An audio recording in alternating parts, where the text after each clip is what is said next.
Drew McIntyre has had one of the most inspirational journeys to the top in wrestling history. Yes, from working on the UK Indies to his first run in WWE where things never quite worked out as planned, then leaving the company and making a name for himself, all the way to his glorious return to WWE and capturing the big one on the grandest stage of them all. But how did it all happen? Well, join us today as we take a deep dive into his entire career journey so far in Chosen One, the Drew McIntyre Story. Andrew McLean Galloway was born in Ayr, Scotland on June 6, 1985, and it was while growing up there and studying at the nearby Prestwick Academy that he would discover his two great passions in life, pro wrestling and soccer. For the latter, then, this meant a lifelong love affair with Glasgow Rangers, one of the top two teams in the country, and for the former, well, this would see him dive deep into the world of WWF, with his favorite performer at the time being Bret "Hitman" Hart. But despite considering following a career path in the world of soccer, it would ultimately be wrestling that won his heart, as in 2001, when he was still just 15 years old, Andrew would start training in the ring at the Frontier Wrestling Alliance after his family had relocated to Portsmouth, England. From there, once he learned the ropes, he'd make his in-ring debut in 2003 when he journeyed back up to Scotland to perform for the local Glasgow promotion, British Championship Wrestling, at which point he developed the gimmick of the Drew Galloway, a cocky narcissist who knew he was better than everyone else around him. But heel gimmick or not, there was certainly a lot of truth to the idea as, at 6'5" and 265 pounds, Drew quickly stood out amongst his peers as one to keep an eye on. And this would see local promoters usually handpick him as the one to go up against any of the more established American stars, such as the Honky Tonk Man, Marty Jannetty, or D'Lo Brown, that they'd brought in for a one-shot, arguing that if anyone was going to reflect the local Scottish scene the best, then it would be the young up-and-comer from Ayr. So with his reputation growing fast, Galloway would finish up his degree in criminology at Glasgow Caledonian University, then journey over to Irish Whip Wrestling, where he would first come into contact with Seamus O'Shaughnessy, starting a lengthy feud with him at this point that would, during its early days, play up to the historic Catholic-Protestant rivalry found in both Ireland and Scotland. And this feud, as it happened, would ultimately end up carrying over until the present-day period after both men had signed with WWE. Of course, neither of them knew this at the time, as both were still trying to catch their big break, the next step towards which, for Drew, would see him become BCW World Champion for a second time in 2007, from there going on to successfully defend against the likes of Marin Stone, Alan Grogan, and Lionheart in the months that followed. After that, he'd add more gold to his collection when he became both the IWW International Heavyweight Champion, beating his rival Sheamus for this honor, then the Insane Championship Wrestling Heavyweight Champion back in his home country too. Ultimately though, the Scotsman would have to vacate all of these belts by the end of the year as, after coming to the attention of WWE in the autumn, he would get signed up to a developmental contract with them, requiring him to relocate to the United States as, by the October 12th episode of SmackDown, he'd have made his debut on SmackDown under the new name of Drew McIntyre.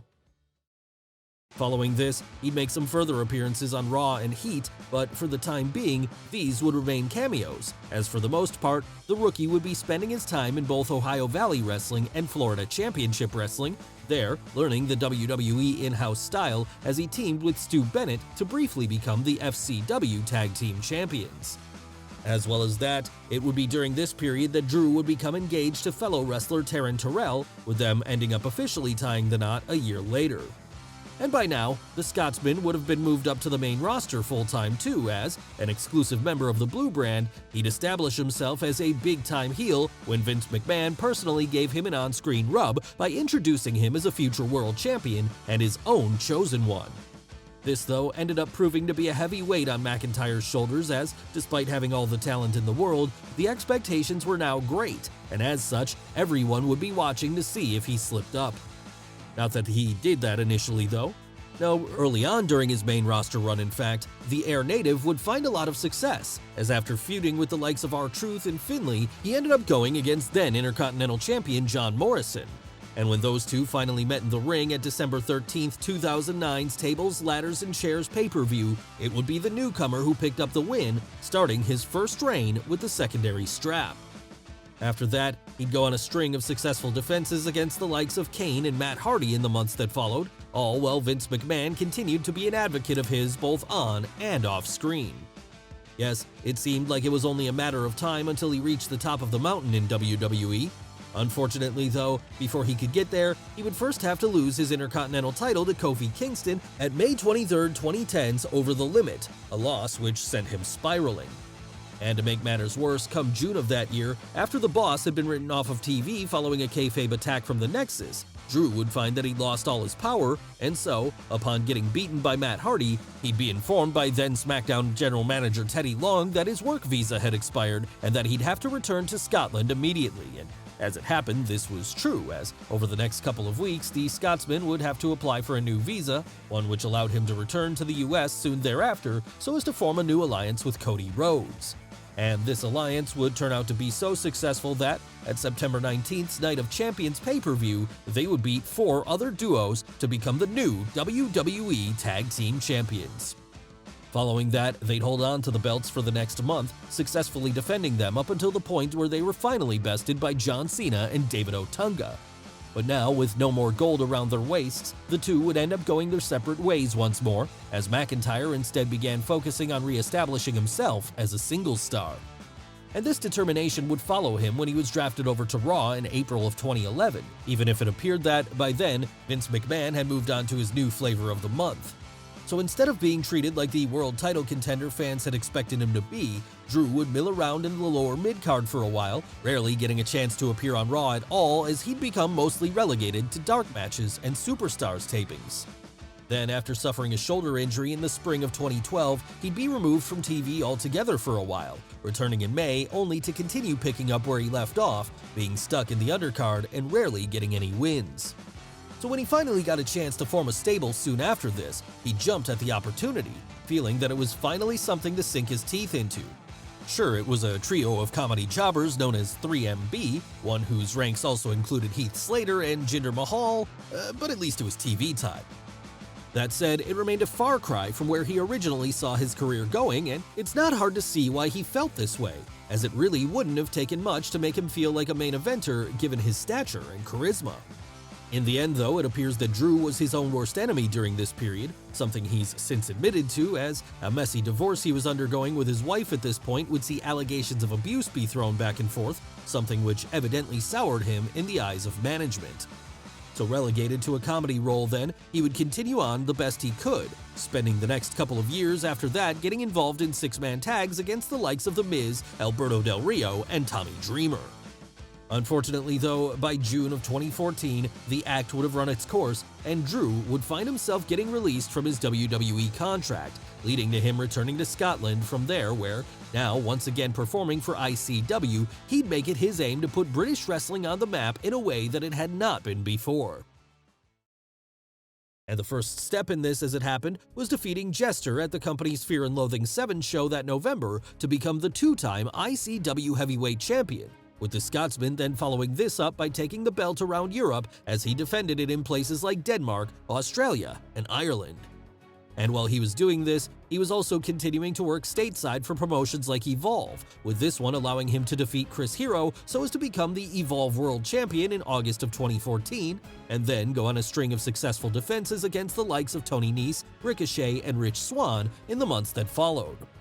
Following that, the former Intercontinental Champion would add another feather to his cap when in 2015, he beat Johnny Gargano to unify the Evolve title and the Dragon Gate USA Open the Freedom Gate Championship, with him then going on to defend both belts simultaneously. But that wasn't all he was doing at this point, as he'd also make his debut with Total Nonstop Action Wrestling in January of that same year at a taping in Glasgow, there coming to the aid of his fellow countryman Grado, all before picking up a quick victory over Kenny King.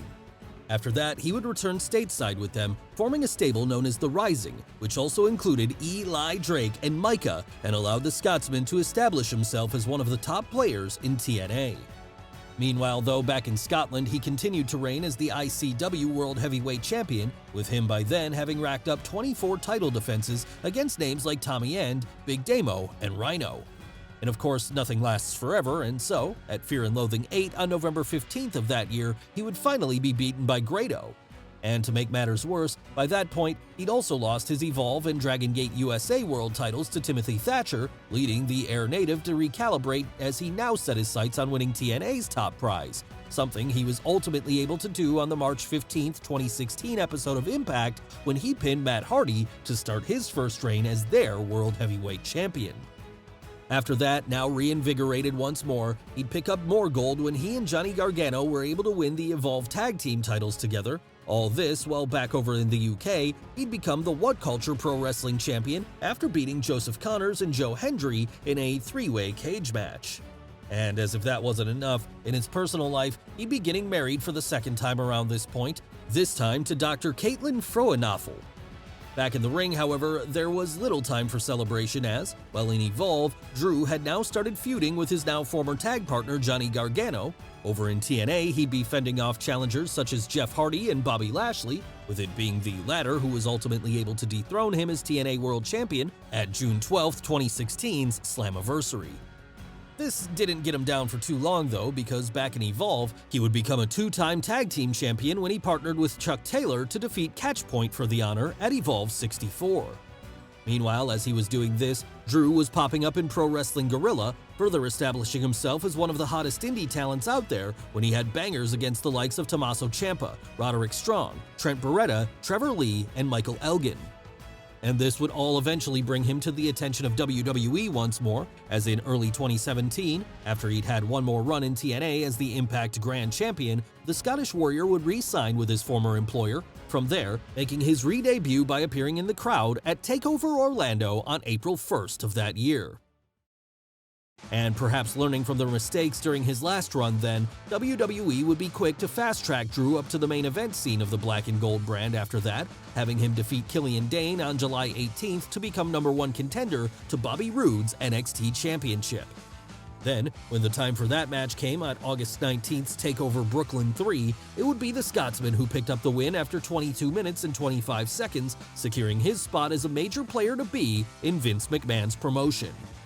And in the weeks that followed this, he'd prove he deserved the position by racking up defenses against the likes of Roderick Strong and Adam Cole, all before eventually losing the title to Andrade Cien Almas at TakeOver War Games on November 18th.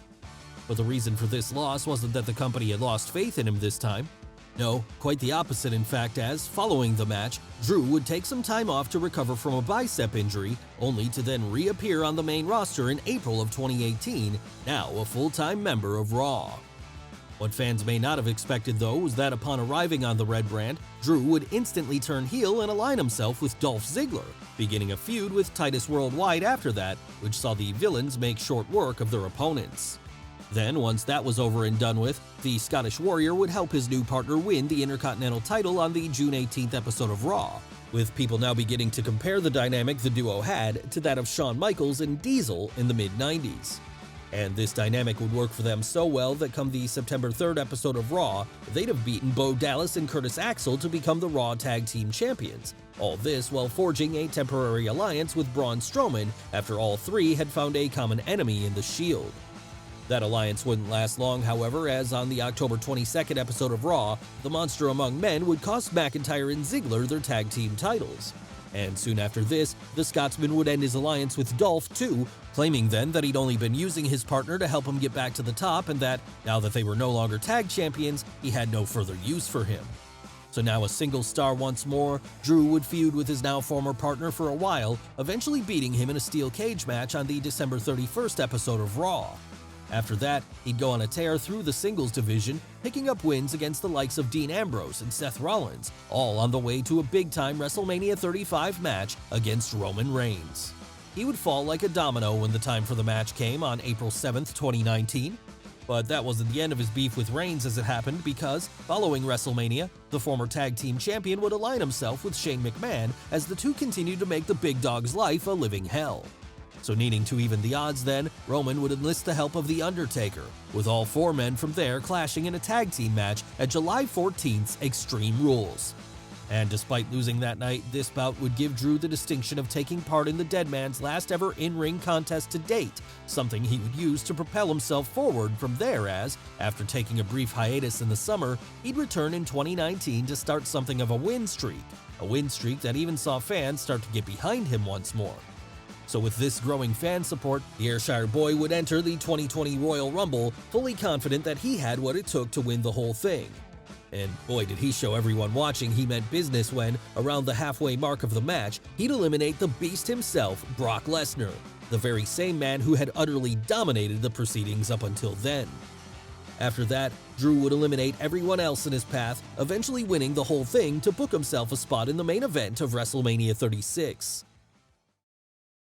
Unfortunately, though, any hopes he may have had about having his big crowning moment take place in front of thousands of adoring fans at the Showcase of the Immortals would be dashed when, just weeks prior to WrestleMania that March, the world would go into shutdown. So instead of getting to face the then WWE Champion Brock Lesnar inside of a packed stadium, the whole thing would instead take place in an empty performance center, somewhat dampening the moment when Drew finally slayed the Beast after 6 minutes and 55 seconds to win the title for the first time. Still, even if the situation wasn't perfect, he was now the WWE Champion, and so, wanting to prove he deserved the spot, the Scotsman would push forward, doing everything he could to represent the company during one of the world's darkest periods in recent memory. And this would mean giving fans who were stuck at home something they could look forward to every Monday night, as following his big title win, Drew would go on a string of successful defenses against the likes of The Big Show, Seth Rollins, Bobby Lashley, Dolph Ziggler, and Randy Orton, the latter of whom he would defeat twice, first in a singles match at August 23rd SummerSlam, and then again in an ambulance match at September 27th's Clash of Champions. The third bout between the two would end far differently, however, as, at October 25th's Hell in a Cell pay-per-view, the Viper would actually defeat the Scottish Warrior to become the WWE Champion for the 10th time in a moment that shocked many. And the reason this was so shocking was that, up until then, Drew had seemed so dominating in presenting himself as the new face of the company that it seemed like madness to take the belt off of him. So luckily, this error was rectified when, on the November 16th episode of Raw, he would regain his lost gold after beating Orton one last time, putting the feud to bed once and for all from there, and allowing him to head into the new year focusing his attention on other challengers. And these challengers would include the likes of AJ Styles, Keith Lee, and Goldberg, all of whom the champion would send packing in quick succession. One person he wouldn't be able to beat, however, was The Miz, as after the perennial heel cashed in his Money in the Bank contract at the February 21st Elimination Chamber pay-per-view, he'd be able to steal the WWE title away, leaving Drew with no gold around his waist for the first time in months. So picking himself back up again after that, he'd set his sights on regaining the belt at WrestleMania 37, where this time, in front of a live crowd for the first time in over a year, he'd get to challenge then-champion Bobby Lashley. But while it may have seemed like the obvious choice to have Drew win this one, in the end, the company would choose to stick with Lashley, leaving the fan favorite on the losing end come the close of the bout. And following that, he would fail to defeat the Almighty during the rematches at both WrestleMania Backlash and Hell in a Cell, with the latter defeat meaning that, as per the pre-match stipulation, the Scottish Warrior could no longer challenge for the title as long as Lashley held it. So moving on to new things then, he'd start a feud with his old 3MB partner Jinder Mahal leading into that year's SummerSlam. Then after winning that one, he'd start programs with the likes of Damian Priest and his old friend Sheamus in the months following. Still, it felt very much like, by that point, the former WWE Champion was above this kind of stuff, and given that he had everything the company could want from a top star, it should only be a matter of time until he regained the WWE title. But while this hasn't happened yet, following his defeat of Happy Corbin at WrestleMania 38, it looks like he's finally ready to start moving up the card again. And with WWE just recently having announced a big upcoming pay-per-view show in Wales later in 2022, it would seem like the perfect time to rechristen him as a top star in the company. Will that happen? Well, we'll just have to wait and see. In the meantime, though, you can be sure that whenever he hits the ring, whether it's wielding a claymore or fighting with his fists, Drew McIntyre will live up to his Scottish heritage by proving he's one of the toughest performers out there, and one who, whenever he's given the chance, can outfight anyone. Well guys, what did you think of the video? Let us know in the comments below. Don't forget to smash the like button, subscribe to the channel, as well as follow Wrestle with Andy on Instagram and Twitter. Thanks for watching, and we'll see you next time.